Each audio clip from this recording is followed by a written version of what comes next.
সকালবেলা উঠছে, ওঠার পরে বাজারে গেছে। আসসালামু আলাইকুম এভরিওয়ান, সবাই কেমন আছেন? আলহামদুলিল্লাহ, আমি ভালো আছি। বাজারে যাইয়ে কী আনছে, ছেলের ডিম ছিল না, তো ডিম আনছে, কারণ দোকান থেকে ডিম আনলে ওই ডিমগুলো ছোটো। পরে বাজারে ওই পাইকারি বিক্রি করে ওই জায়গায় গেলে এবার বড় বড় ডিম, দাম বেশি নেই, এবার বড় ছোটো আলাদা আলাদা দাম নেই। পরে আনছে মাছ, আমার পছন্দের চিংড়ি মাছ। মাছগুলো অনেক সুন্দর ছিল, দেশি মাছ, কিন্তু দাম একটু বেশি। আর আনছে কমলা, মালটা। সে আবার কোয়েলের ডিম খায়, এই জন্য আবার এখন কোয়েলের ডিম আনতে হয়। তারপর তরকারি ছিল না, তরকারি নিয়ে এসেছি।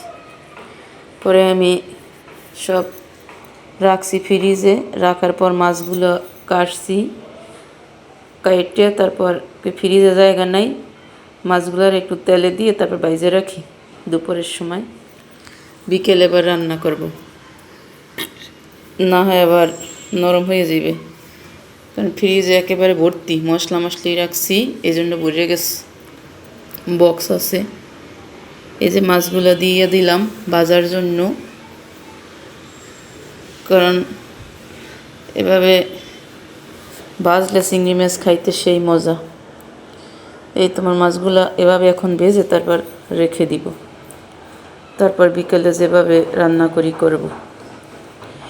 দিকে আবার আমার ছেলে অনেক দুষ্টুমি করতে আছে, কাজ করা যায় না। তারপর এই আসলাম, ইফতার বানাইলাম। ইফতার করার জন্য কী আজকের জোগাড় করলাম, বেশি কিছু জোগাড় করি নেই, খালি আজকের ফল কাটছি, পেঁজু বানাই নেই, আর শরবত বানাইছি। পেঁজু খালি বেগুনি বানাইছি আমার ছেলের জন্য, হে আবার ঘুমাইছে আজকের, ঘুমাইছে আর একদিন এভাবে ঘুমাই রয়েছে। এদিকে বাঙ্গি আছে, বাঙ্গি আনতে কইছি, সে যাইয়ে পায় নাই।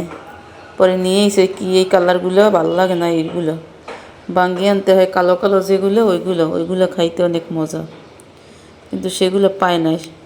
ইফতারের টাইমে গেছে তো, এই জন্য।